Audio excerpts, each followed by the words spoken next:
are here. Tutur tayo ngayon sa Armscor.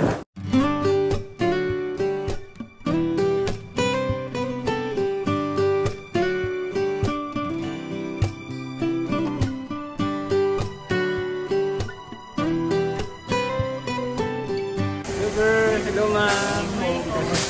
Okay lang, tama okay sa vlog ko ah.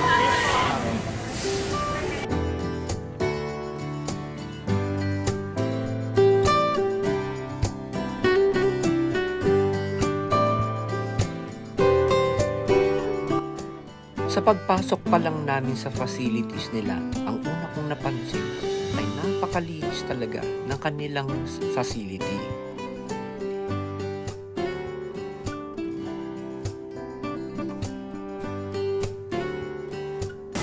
Ano yan ma'am? Stamping machine. Pinagpilihan. Okay.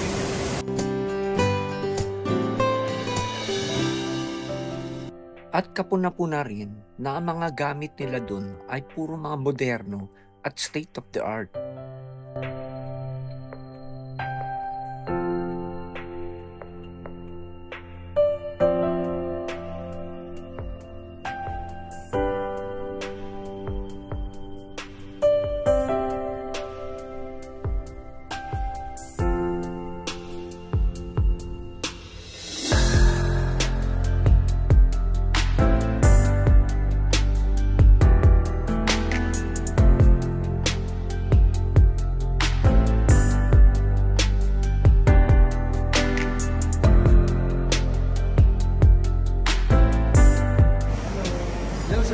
Sir, anong section na po ito? Laser marking po. Laser marking. Okay. Sige po, magsasalan po.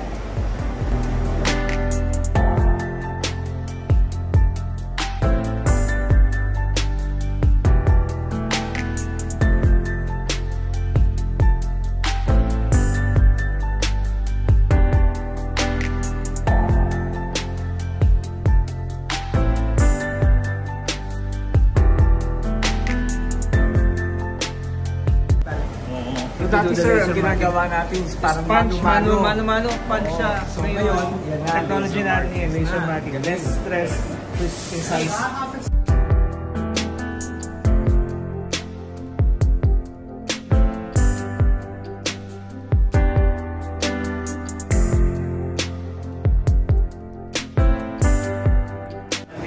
At ito mga kapistolero, nandito tayo sa section ng laser marking. At makikita po ninyo, no, napakaganda ng kanilang mga machine, state of the art. Gaya nga sabi kanina ni sir, yung mga markings dati minamano-mano lang nila. Ngayon, yung mga laser markings na.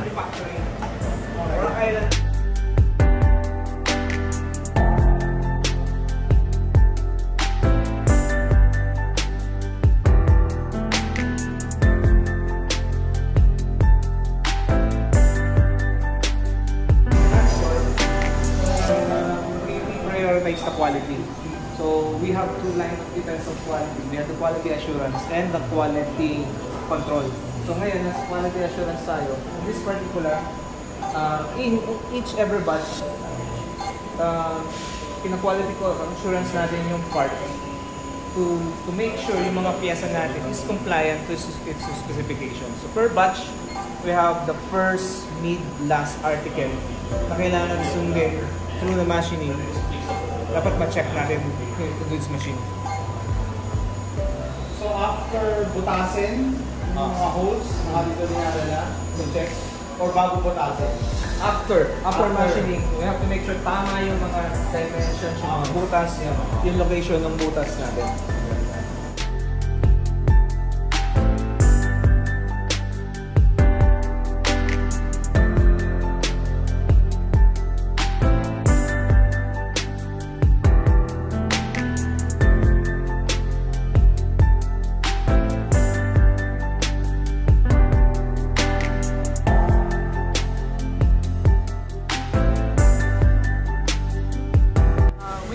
Conveyor with a robot arm on the 7 CNC machine. So, si robot arm na ngayon ang kumukuha ng pyesa that fit the parts on the conveyor going to the machine. So, in that system alone, we increase the efficiency of productivity. Kasi parang nakano na siya eh, program na siya eh. You don't have to interpret the human para sabihin, oh, you start this, you start that. Para mas mabilis yan, it's automated na using the robot arm.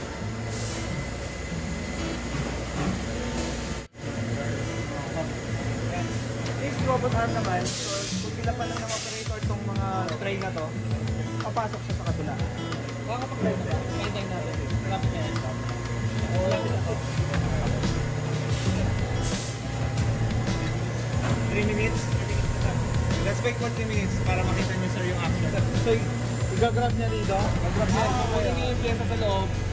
Tapos ipupunta niyo dito. Tapos papalik.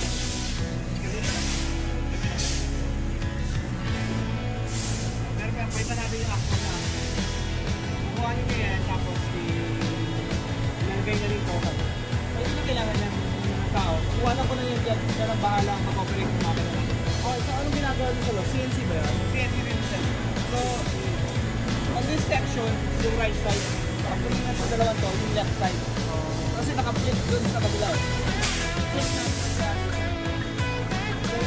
It's faster and safer. Kasi maipit. Gumagamit na rin sila ng mga robotic arms para iwas aksidente din sa mga empleyado.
This one na pina-final sanding na yung parts natin. Final sanding, yeah. Final sanding prior to coating. Carburizing or armor loop or doing coating. So siya yung preparation bago natin yung final coating. Final sanding.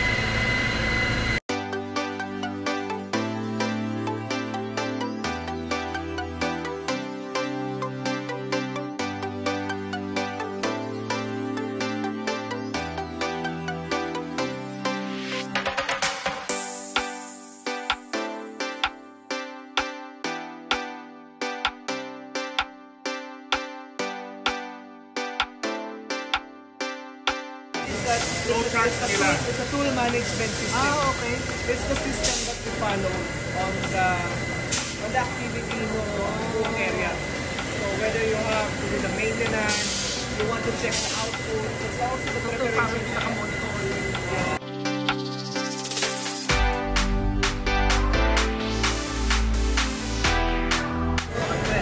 Lower receiver naman ng mga STK. From black material talaga. Black material. Ito yung lower receiver na STK. Ayan, raw material pa siya, mga kapistolero, no? That's the raw material. Sir, ano pong natin? Frame na to? Aluminum to, sir? It's a 7075 T6 aluminum. 775? 775 T6 aluminum. Okay. Galing, oh. Let's start here. You can see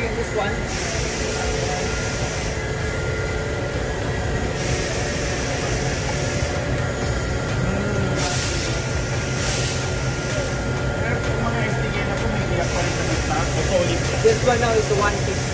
Wala na. One piece na Yung yan. STK 200. The 200, the 150, and the STK, the new STK Ultra. Isa na siya. Talagang 1 piece So, na one siya. piece na. Ito ang original nakita kong STK, sir, sa Hati pa office. siya eh. Eh, hati pa, sir. May hati pa siya. Yun yung ginagamit. This one na, solid na. So, wala na. Ganda, parang laruan yun. Also, one block of can make two. Dalawa. So, sir, ito, ano to? STK 200. This is the STK 100. 100. Yeah. Pero The 200 ano is siya? a shorter version. So, wala na siya talaga yung hati. Wala sa na. ano. So, it's a one piece na One siya piece ngayon. na talaga. Okay. Galing. Every step ay allocation ng testing class natin. So, pag receive yung material natin, we do the pre-cut inside. Then, we start for the wrapping operation with this initial cut.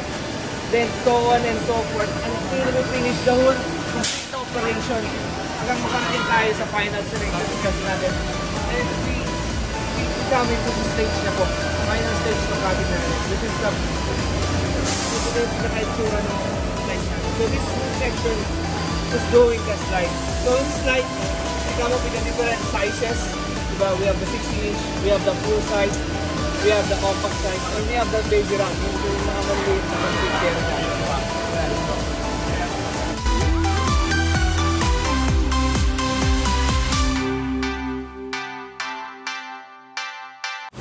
Yung mga machines natin dito, it's operated yung mga through ano talaga, operator. Kasi sila na yung manual loading. Okay. But it's the same program, same primary na ano natin, same material. So we have the baby rack, we also do the 1911 aluminum, we have the 1911 A2, the single stack, and the top ultra. We also have the revolver, 13 special. So different variant also for that. We have the slide, yung first room, the lower receiver on frame. Ngayon ito yung barrel. So sa barrel natin, so it's started from the raw material of forge. It's a forged steel, original forging. So from this particular part, we drill the hole, we do the face hook, basic hole drill, and reaming, and we put the rifling on it. Dito na rin, talaga siyang ginagawa lahat. Everything is done here. Up to the finished product. Ang daming material pa tatanggalin, no? Oo, ang dami material. Ito yung system, ito yung operations namin kung paano natin nilalagyan ng raya. Yung Rifling. Rifling. Ang barrel natin. Lance and groups. Yes, this is the carbide titanium. Tungsten. Lance and carbide. Tungsten carbide. It's a carbide with tungsten coated siya. We call this the rifling button. So from yung reaming pala. So makita natin dito ngayon, you can see, wala pang, ngayon siya, hawakan nyo para makita nyo sa loob ng camera. Live. Yeah. Smooth bore. Smooth bore. Yeah. So, kapag pinasok natin ito dito, then ipe-press nung hydraulics natin. Mag-twist yan ng ano. Nag-twist siya, automatic siya mag-twist. It depends sa rifling twist niya. Tapos kukuha siya ng material para Mag-embed siya, sir. galing. Yeah. Ito na yung siya. Kaya yung mahawakan.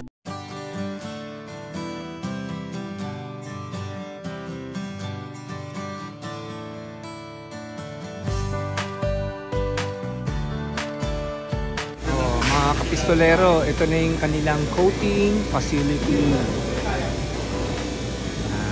Tingnan natin, bisitahin naman natin. This is the PEBCD. It's a coating process or plasma enhanced vapor chemical deposition. It's a process of the depositioning the plasma on the surface of the metal. So it's a deposition of the chemical on the surface of metal, also known as diamond-like coating.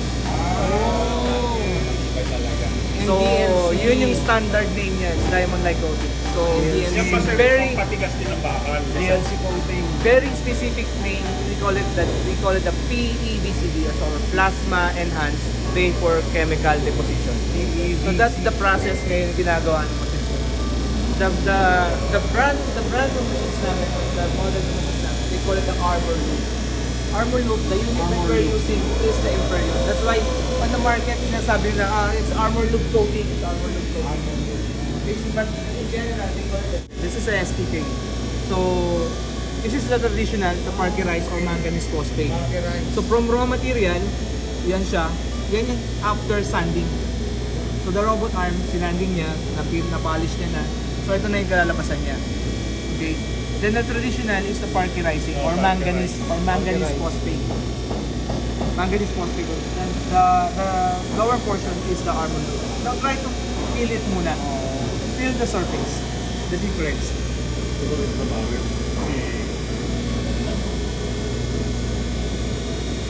Ito wala. Ito medyo mag-respond ng konti. Is this more resistant to scratches? Yes, sir. So, the reason why we have the night wheel, we like to test kung kaya ninyo siyang gasgasin. Okay. Kaya po lang Pasok ko So, the manganese The owner. Pag nagasgas, bayaran mo. Ayan. Ito siya. So, ito sa manganese phosphate natin. Diba? Pag, mo, Meron. makikita mo talaga yung scratch. So, we go na the armor loop or the PECBD. So, makikita natin. Panginis ka. Okay? So, nakita mo siya. Ang napudpod, Yung knife. yung knife. Yung knife yan. Because when you wipe it out, okay. Magic. Pwede sa kaya po to. Yung hardness niya, ilang rack well. Lapit. Lapit. Kaya po. Babag natin sa... So I thought you scratch it, but it's the material of the land. So lahat ng STK nyo ganito ang coating? STK, the 22 PCM, the torch, the RD4, lahat siya ganyan. You have to see it to believe it. Armor loop. So, cell chamber. Diyan natin nilaload yung mga fixtures niya. The fixtures is yan nila. Yun yung mga fixtures niya. Nalagay natin sa loob. So, it's being heated up to 350 Celsius. Then, yung mga gas natin, different types of gases from lines going inside. Ilan yung kayang gawin dyan at any given time? Well, depends sa mass. Diba? Like the snipe. Sa barrel, mas maliit. Ay, mas malaki. Mas marami siya. But the capacity, on per unit, nagagawa namin maximum dito. We can do about 220 per day. Per day. So I think that's good enough for some models na ginagawa namin. Then later, if we have more space, if the demand will be it, the government will really buy our product, totally to natin. We keep on buying more. We create more jobs.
niya may powder na siya, ma'am. Yes po, ito po yung sa powder po. Masyong powder. The magic natin. Ito yung mga kapistolero. Dito, yan. Ito yung magic. 9mm po.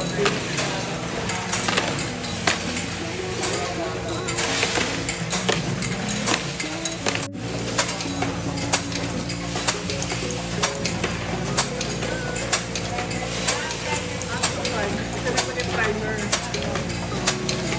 Kapistolero, ito naman yung primer. Yan.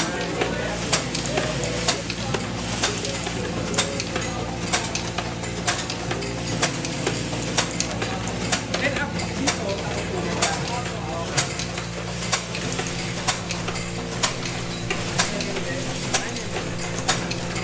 Nung naka-designate yung US AUSA po.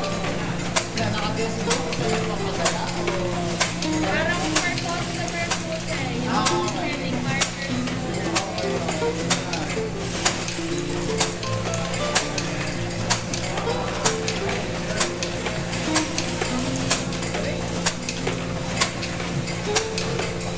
Pinitas niya per batch, di ba? Yes sir. Lahat po for that.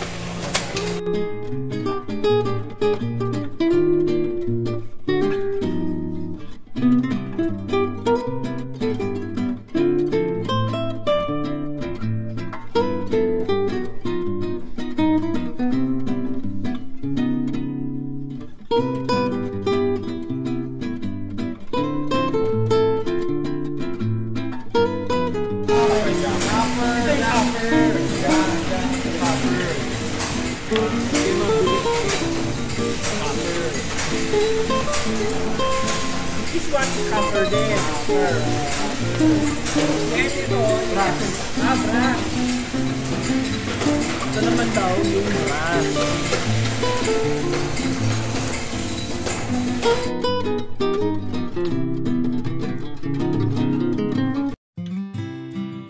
Pagkatapos kong mapuntahan ng paggawaan ng Armscore, ay tila naisip ko na napakalayo na pala talaga ang narating ng Armscore.